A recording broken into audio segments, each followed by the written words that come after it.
Hello दोस्तों, नमस्कार।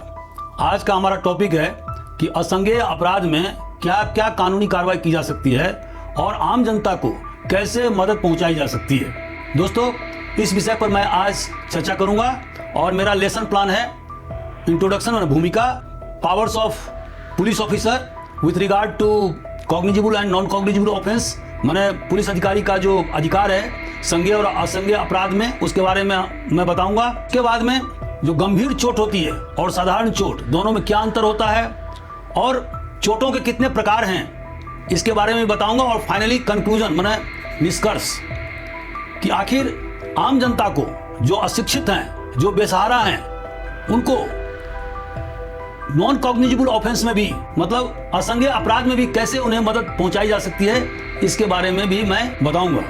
दोस्तों, थाना प्रभारी अपराध रजिस्टर करने से मना नहीं कर सकता है और मैंने पूर्व के वीडियो में बताया था कि माननीय सुप्रीम कोर्ट के द्वारा अपराध के गंभीरता के आधार पर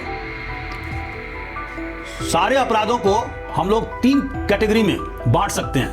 पहला है bailable and non bailable offence. Bailable का मतलब होता है कि ऐसा अपराध जिसमें थाना प्रभारी को बेल देने का अधिकार है, या जो एक्यूज्ड है, मतलब आरोपी है, उसको बेल देने का अधिकार प्राप्त है। थाना प्रभारी उसे बेल देने से इनकार नहीं कर सकता है। अमूमन आप लोग देखते होंगे थाना में कि थाना प्रभारी हिचकिचाते रहते हैं और टालम टोल करते हैं, लेकिन ये एक्यूज्ड का अधिकार है अगर उसके द्वारा जो अपराध घटित किया गया है वह बेलेबल अपराध है और उसमें थाना प्रभारी किसी प्रकार से बेल देने से इनकार नहीं कर सकता है। लेकिन दोस्तों, नॉन बेलेबल ऑफेंस क्या है? नॉन बेलेबल ऑफेंस ऐसे अपराधों में निर्धारित किया गया है जहां पर कि अपराधी को या सह अपराधी को थाना प्रभारी द्वारा बेल नहीं दिया जा सकता है। लेकिन कुछ मामले में थाना प्रभारी को यह अधिकार है कि वह आरोपी को बेल दे सकता है। जैसे मान लीजिए थाना प्रभारी ने किसी आरोपी को पकड़ कर थाना लाया और तत्काल उसे हार्ट अटैक हुआ, और ऐसी परिस्थिति में थाना प्रभारी ने रोजनामचा में और केस डायरी में इसका उल्लेख किया, डॉक्टर का प्रतिवेदन साथ में लिया और उसके बाद में उसने यह लेख किया कि चूंकि आरोपी की जो हालत है वो बहुत गंभीर है, इसलिए उसे बेल पर, अर्थात जमानत पर छोड़ा जा रहा है और फिर उसका रेगुलर बेल कोर्ट से लिया जा सकता है। अमूमन नॉन बेलेबल ऑफेंस में डिस्ट्रिक्ट जज को या एडिशनल डिस्ट्रिक्ट जज को या हाई कोर्ट को या सुप्रीम कोर्ट को ही बेल देने का या जमानत देने का अधिकार है। दोस्तों, एक दूसरा कैटेगरी है और वो कैटेगरी क्या है कि कॉग्निजिबल और नॉन कॉग्निजिबल ऑफेंस। तो जो संज्ञेय अपराध है या असंज्ञेय अपराध, तो इसके पहले वाले वीडियो में मैंने संज्ञेय अपराध के बारे में विस्तृत रूप से चर्चा किया था और आप उसको जरूर देखें। और संज्ञेय अपराध ऐसे अपराध को कहा जाता है जिसमें अब निर्धारित किया गया कि अगर कोई अपराध संज्ञेय घटित होना पाया जाता है तो थाना प्रभारी के लिए आवश्यक है या अनिवार्य है कि वह FIR, मतलब फर्स्ट इंफॉर्मेशन रिपोर्ट, लिखे।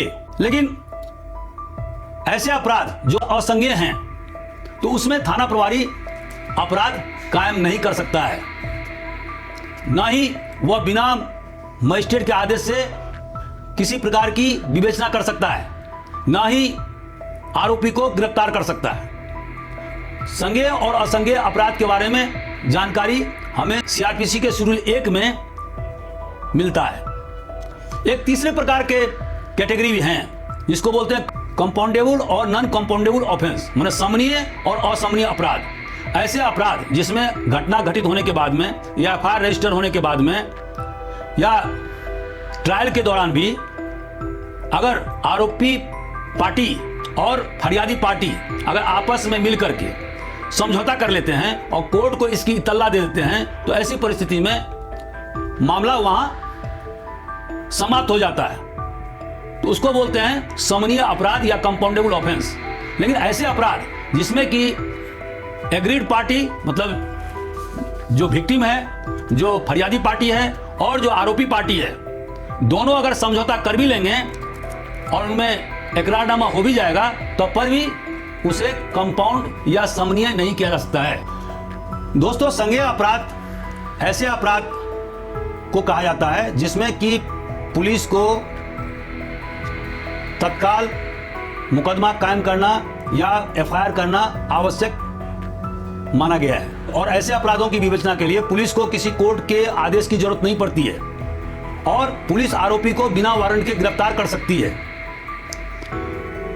अमूमन 3 साल या 3 साल से ऊपर के जो सजा जिन जिन अपराधों में अविनिर्धारित किया गया है उनको संज्ञेय अपराध की कोटि में रखा गया है। जो अपराध बहुत ही सीरियस हैं, हीनस हैं, उन्हें संज्ञेय अपराध कहा जाता है। जैसे मर्डर माने हत्या या हत्या का प्रयास या बलात्कार या गैंगरेप या शासन के विरुद्ध माने स्टेट के खिलाफ षड्यंत्र करना या ब्रीच ऑफ ट्रस्ट अमानत में खयानत। तो ये सभी जो अपराध हैं इन्हें संज्ञेय अपराध की कोटि में रखा गया है। असंज्ञेय अपराध उस अपराध को कहते हैं जिसमें कि सीरियसनेस का अभाव है। हालांकि बहुत सारे अपराध ऐसे हैं जिसमें कि सजा का प्रावधान 5 साल तक है, जैसे कि धारा 493 से लेकर 497 आईपीसी में है, जिसमें कि बाइगेमी माने दोबारा विवाह करने का, पुनर्विवाह करने का प्रावधान है और उसमें 5 साल के सजा का प्रावधान है। फिर भी उसको नॉन कॉग्निजेबल ऑफेंस में माने असंज्ञेय अपराध की कोटि में रखा गया है। बहुत सारे अपराध जो पब्लिक ट्रैंक्विलिटी माने परिशांति को भंग करने के संबंध में जो अपराध हैं, जो आईपीसी के माने ताजरात हिंद के चैप्टर 8 में उल्लेख है जिनका, हालांकि उनमें सजा का प्रावधान 3 साल से भी कम है, फिर भी उसे संज्ञेय अपराध की कोटि में रखा गया है। लेकिन ये सभी जो अपराध हमने बताए हैं वो सभी एक्सेप्शन हैं, मतलब अपवाद स्वरूप हैं। अमूमन 3 साल या 3 साल से ऊपर के जो सजा के प्रावधान जिन अपराधों में है उन्हें संज्ञेय अपराध की कोटि में रखा जा सकता है। कुछ ऐसे अपराध हैं जैसे कि प्रोटेक्शन ऑफ सिविल राइट्स 1955 जो अस्पृश्यता के निवारण से संबंधित कानून है। और जैसा कि आप जानते हैं कि हमारे संविधान के धारा 17 में अस्पृश्यता को पूरी तरह से समाप्त कर दिया गया और उसी के परिप्रेक्ष्य में उसको अनुपालन के क्रम में भारत सरकार ने 1955 में प्रोटेक्शन ऑफ सिविल राइट्स कानून लाया, जिसमें 6 महीने तक के सजा का प्रावधान है या फाइन का प्रावधान है या दोनों का प्रावधान है। लेकिन इसको कॉग्निजेबल ऑफेंस माने संज्ञेय अपराध की कोटि में रखा गया है। असंज्ञेय अपराध में अमूमन जो नॉन सीरियस अपराध होते हैं उनको रखा जाता है, जैसे कि चीटिंग धारा 417 के तहत में या डिफामेशन धारा 500 आईपीसी के तहत में या कॉजिंग मिसकैरेज जैसे बच्चा का एबॉर्शन कर देना धारा 312 आईपीसी के तहत में या 323 जिसमें साधारण चोट पहुंचाना।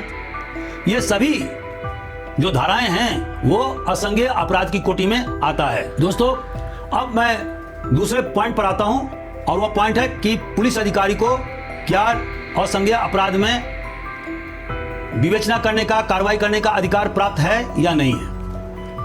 तो पहला पॉइंट यह है कि धारा 155 सीआरपीसी के तहत में पुलिस अधिकारी को प्रथम दृष्टया कानूनी कार्रवाई करने का कोई अधिकार नहीं है।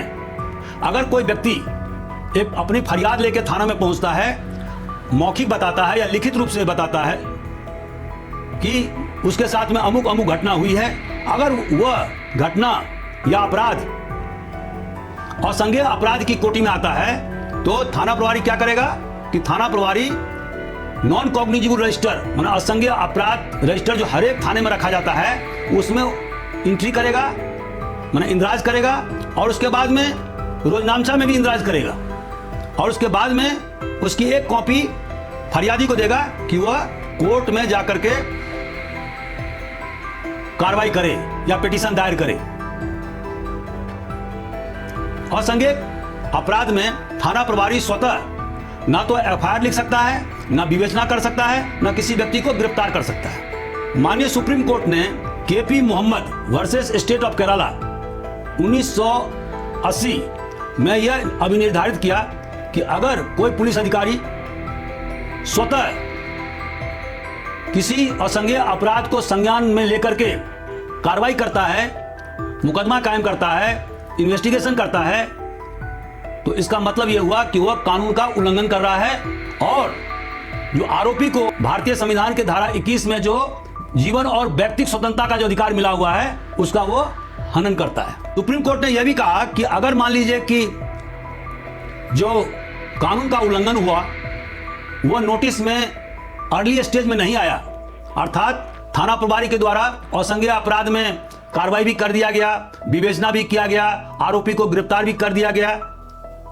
और वो बाद में पता लगा, तो इसका मतलब यह नहीं है कि जो ट्रायल शुरू जो हुआ या ट्रायल जो कंक्लूड हुआ वो किसी प्रकार से दूषित होगा, बशर्ते कि धारा 465 सीआरपीसी का उल्लंघन नहीं हो और आरोपी के अधिकार का उल्लंघन नहीं होना चाहिए।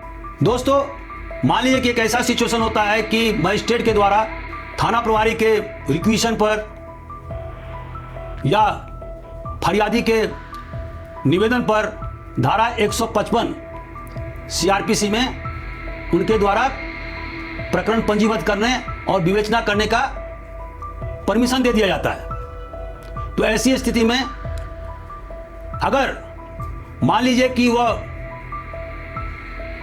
गलत आदेश दे दिया गया और मजिस्ट्रेट को ऐसा नहीं करना चाहिए, फिर भी धारा 460 क्लॉज 2 में सीआरपीसी में यह उन्हें प्रोटेक्शन मिला हुआ है कि अगर किसी मजिस्ट्रेट के द्वारा गलत ढंग से धारा 155 ब्रैकेट में 2 सीआरपीसी के तहत में या इंक्वेस्ट की जांच करने में जो धारा 176 सीआरपीसी के तहत में किया जाता है या धारा 190 में थाना प्रभारी को प्रकरण पंजीबद्ध करने के लिए या संपत्तियों की नीलामी करने के लिए मजिस्ट्रेट के द्वारा जो 458 या 459 सीआरपीसी के तहत आदेश दिए जाते हैं, तो अगर उनके द्वारा इरोनियसली या गलत ढंग से ऐसा आदेश दे दिया गया है जहां पर कि वो इंपावर्ड नहीं थे, मतलब उन्हें शक्ति प्रदत्त नहीं किया गया था, फिर भी उनके द्वारा ऐसा किया गया, तो पर भी उन्हें प्रोटेक्शन मिला हुआ है और किसी भी तरह से कोर्ट के द्वारा उसे दूषित नहीं माना जाएगा और उस आधार पर जो ट्रायल कंडक्ट किया गया है, जो विचारण हुआ है, उसे दूषित नहीं माना जाएगा। दोस्तों, जहां पर बहुत सारे धाराओं के तहत में अपराध हुए हैं, मान लीजिए कि 2-3 ऐसे अपराध हैं जो असंज्ञेय कोटि में आते हैं और कुछ अपराध जो हैं वो संज्ञेय कोटि में आते हैं। मान लीजिए कि किसी व्यक्ति को साधारण चोट पहुंचाई गई, लेकिन और साधारण चोट पहुंचाना धारा 323 आईपीसी के तहत में आता है और उसके साथ में उसको सार्वजनिक जगह पर गाली गलौज किया गया, तो यह कॉग्निजिबल संज्ञेय अपराध में आएगा। अगर उसको जान से मारने की धमकी दी गई तो धारा 506 बी ताजरात हिंद भी कॉग्निजिबल ऑफेंस मतलब संज्ञेय अपराध की कोटि में आया। तो जहां पर एक जो अपराध हुआ है वो संज्ञेय अपराध है और 2-3 जो अपराध हुए हैं वो असंज्ञेय है, तो थाना प्रभारी संज्ञेय अपराध मान करके प्रकरण की विवेचना करेगा और उसके लिए उसे किसी मजिस्ट्रेट की परमिशन लेने की जरूरत नहीं है। वो प्रकरण का एफआईआर कायम करेगा, उसका विवेचना करेगा और आरोपी को बिना वारंट के गिरफ्तार करेगा। दोस्तों, जहां पर मजिस्ट्रेट के द्वारा थाना प्रभारी के रिक्वेशन पर असंज्ञेय अपराध में भी परमिशन दे दिया गया है, वहां पर थाना प्रभारी को यह अधिकार मिल जाता है कि उस प्रकरण में एफआईआर दर्ज करे, जैसे कि वह संज्ञेय अपराध में करता है, उसकी विवेचना करे, लेकिन वह बिना मजिस्ट्रेट के आदेश के आरोपी को गिरफ्तार नहीं कर सकता है। दोस्तों, अब मैं चर्चा करूंगा कि साधारण चोट या गंभीर चोट क्या होती है। तो धारा 319 आईपीसी में साधारण चोट के बारे में परिभाषा दी गई है कि ऐसा हर्ट या चोट किसी दूसरे व्यक्ति के द्वारा किसी को पहुंचाई जाती है जिससे कि उससे शरीर में दर्द हो या वह अपंगता का इन्फर्मिटी माने अपंगता का शिकार हो जाए या चलने फिरने लायक ना रहे या उसमें कोई बीमारी उत्पन्न हो जाए, तो उसको बोलते हैं हर्ट, धारा 319 ताजरात हिंद के तहत में। लेकिन जो गंभीर जो चोट है जिसको ग्रीवस हर्ट बोलते हैं, उसकी परिभाषा धारा 320 ताजरात हिंद में दिया गया है। तो गंभीर चोट क्या क्या है? पहला, इमेस्कुलेशन मतलब नपुंसकता, और यह केवल पुरुषों के लिए है, जिसमें कि पुरुष का जो पेनिस है या जननांग है उसको काट दिया जाए या उसमें ऐसा इंजेक्शन दे दिया जाए जिससे कि उसमें इरेक्टाइल डिसफंक्शन हो जाए, तो उसको बोलते हैं नपुंसकता। दूसरा कि अगर उसके किसी भी आंख की रोशनी खत्म हो जाए या ऐसा चोट पहुंचाई जाए जिससे कि उसके दोनों कान में से कोई सा भी कान का जो सुनने की शक्ति है वो समाप्त हो जाए, या जो ज्वाइंट है घुटना उनमें टूट फूट हो जाए, या परमानेंट रूप से ज्वाइंट का डिसलोकेशन हो जाए, या चेहरे को या सिर को पूरी तरह से डिसफिगर मतलब कुरूप बना दिया जाए, जैसे अमूमन एसिड फेंक करके आजकल बहुत सारी महिलाओं को कुरूप बना दिया गया है, उनका चेहरे को डिसफिगर कर दिया गया है, किसी का दांत तोड़ दिया जाए या उसका जो हड्डी है उसको तोड़ दिया जाए, या ऐसा चोट कारित किया जाए जिससे कि उसके जीवन में संकट उत्पन्न हो, या ऐसा चोट हो जिससे कि वह 20 दिन तक अस्पताल में बिस्तर पर पड़ा रहे, या शारीरिक दर्द से गुजर रहा हो, या वह अपना नॉर्मल जो रोजमर्रा का जो कार्य है वो कार्य करने में असफल हो। तो ये सारे बिंदु बताए गए हैं जिसके आधार पर पुलिस अधिकारी या जज या डॉक्टर या अभिनिर्धारित करते हैं कि कौन सा चोट गंभीर है और कौन सा चोट साधारण। इन सब चोटों के अलावा जो अन्य चोट जो कारित होता है उसे साधारण चोट कहा जाता है। दोस्तों, चोट के भी अब जो वुंड है, घाव है, उसके दो प्रकार होते हैं। एक होता है ओपन माने खुला हुआ, जिसमें कि आप देख सकते हैं कि स्किन जो चमड़ा जो है वो कट फट गया है या टिश्यू डैमेज हो गया है। और दूसरा चोट होता है वो क्लोज्ड, जो अंदर के घाव जो हमें दिखता नहीं। अब जो ओपन जो घाव है वो धारदार हथियार से आ सकते हैं, भोथरे हथियार से आ सकते हैं। तो धारदार हथियार से जो ओपन चोट आते हैं उनको क्या कहते हैं? पंक्चर्ड वुंड या इंसाइज्ड वुंड। धारदार हथियार से, नुकीले हथियार से उनके अंदर तक जो है ना जो प्रवेश कर जाता है जो हथियार, और जो गहरा निशान छोड़ता है उसको इनसाइड वुंड कहते हैं, या सर्जरी वुंड भी कहते हैं। जो डॉक्टर रोगी को ठीक करने के लिए ऑपरेशन करते हैं उसको सर्जरी वुंड कहते हैं, और बाद में स्टिचिंग का काम उनके द्वारा किया जाता है जो हमें बाहर से परिलक्षित होता है। किसी व्यक्ति के द्वारा दूसरे को अगर दांत से काटा जाता है तो वो भी खुली चोट के रूप में हमें दिखता है, या सांप के काटने पर या बिच्छू के काटने पर जिसको स्टिंग बोलते हैं उससे भी हमें साफ दिखता है कि कहां पर सांप ने काटा है। या गनशॉट इंजरी, जो बंदूक के द्वारा, राइफल के द्वारा किसी व्यक्ति के द्वारा दूसरे को गोली मारी गई हो, तो उसमें क्या होता है कि एंट्री वुंड होता है और दूसरा एग्जिट वुंड होता है। जो एंट्री वुंड होगा जहां से गोली प्रवेश किया है वो छोटा सा उसका ग्रूव होता है, और जो एग्जिट वुंड होगा वो बहुत ज्यादा होता है। और अगर गनशॉट इंजरी में घाव के आसपास अगर कार्बन पाया जाता है तो इससे पुलिस अधिकारी पता लगाते हैं कि चोट बहुत नजदीक से कारित की गई है। दोस्तों, खुली चोट में भोथरे हथियार का भी उपयोग होता है, जैसे कि पत्थर से किसी व्यक्ति को मारना या लाठी से प्रहार करना। अगर हल्का लाठी का प्रवाह है तो उससे खरोंच उत्पन्न हो सकते हैं, या लेसरेशन हो सकता है, मतलब कटेगा फटेगा और उसका जो कटने फटने का जो आकृति होगा वह इरेगुलर होगा, अनियमित होगा, इसको बोलते हैं लेसरेशन। और तीसरा है स्किन टीयर्स, जहां पर कि चमड़ा पूरी तरह से फट जाता है। ये सब है खुली चोट के प्रकार। इसके अलावा जो क्लोज्ड वुंड है, मतलब जो हमें दिखता नहीं है, उनके क्या क्या प्रकार हैं? तो पहला कंट्यूजन या ब्रूसेस, जिसको भीतरी चोट कहते हैं। दूसरा है ब्लिस्टर, मतलब फफोले।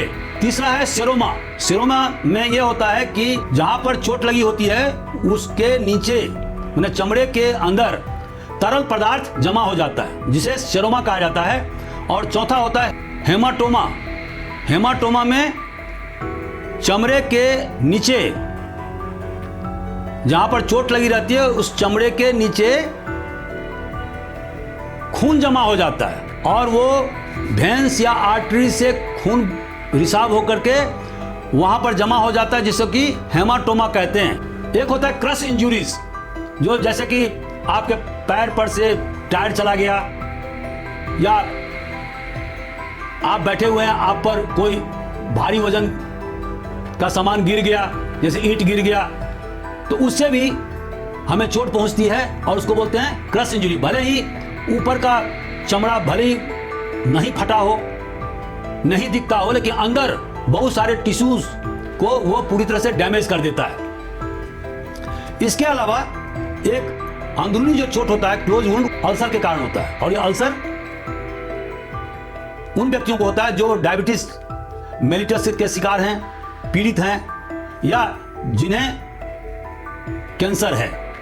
तो हमें अल्सर के संबंधित रोगों के बारे में या चोट के बारे में अभी बात नहीं करना है। हम लोग अभी क्लोज्ड वुंड मतलब जो अंदरूनी चोट है और जो बाहरी चोट है उस पर चर्चा करेंगे।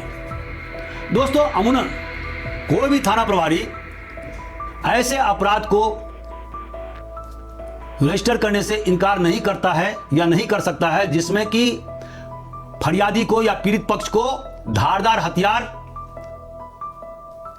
का उपयोग करके चोट पहुंचाई गई है, अर्थात इनसाइड वुंड है, या गनशॉट इंजरी हुआ है, या थर्मल माने आग से कोई व्यक्ति अगर जल गया हो, या इलेक्ट्रिक शॉर्ट से जल गया, उसके चमड़े जल गए हों, या एसिड को किसी के शरीर पर फेंक करके उसको चोट पहुंचाई गई, उसको चेहरे को विकृत कर दिया गया हो। तो ये सब सारे जो चोट हैं वो सभी लोगों को दिखते हैं, और ऐसे में थाना प्रभारी अपराध रजिस्टर करने से मना नहीं कर सकता है, क्योंकि ये सभी संज्ञेय अपराध की कोटि में आते हैं।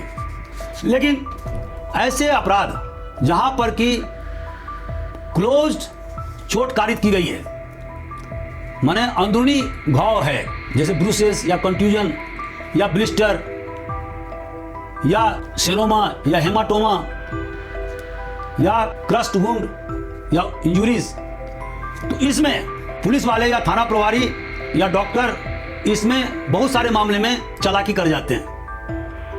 दोस्तों, अंदरूनी चोट में वो कितना गंभीर है या कितना सिंपल है, उसका एक ही पैमाना है। जहां पर कि किसी औजार से प्रहार किया गया है शरीर पर, वहां पर हड्डी का पोजीशन कहां है। अगर हड्डी का पोजीशन दूर में है, अगर जोर से भी अगर प्रहार किया जाएगा तो उसका प्रभाव कम होगा, लेकिन जहां पर प्रहार किया गया वहां पर अगर हड्डी नजदीक में है तो अगर कम भी चोट पहुंचाई जाती है तो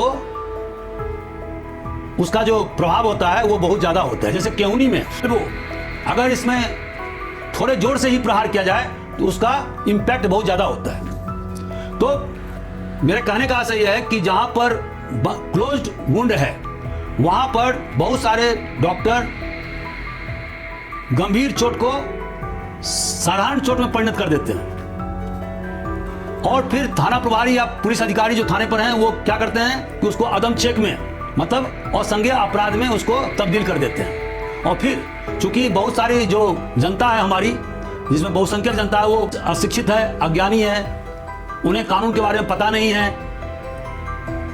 तो उनका प्रकरण थाने में कायम नहीं हो पाता है। भले उनके पसली अंदर में टूट गया हो, लेकिन थाने में अपराध कायम नहीं हो पाता है। लेकिन जो रसूखदार हैं, जो पावरफुल हैं, आर्थिक रूप से समुन्नत हैं, जो राजनीतिक रूप से मजबूत हैं, जिनकी पकड़ उस इलाके में बहुत ज्यादा है, अगर उनके साथ में कोई असंज्ञेय अपराध की भी घटना होती है, अर्थात साधारण चोट भी पहुंचाई जाती है, तो थाना प्रभारी या अन्य पुलिस अधिकारी उसमें धारा 294 ताजरात हिंद, धारा 506B मैंने जान से मारने की धमकी देने का, ये सब धारा मिला करके, जिसको कि मुतफरिक अपराध भी कहते हैं, मिसलेनियस अपराध, उसमें मैंने धारा 323, 294 और 506B के ताजरात हिंद के तहत में प्रकरण दर्ज कर लिया जाता है। तो इससे क्या होता है, इससे आम जनता को लाभ नहीं मिल पाता है, उन्हें न्याय नहीं मिल पाता है।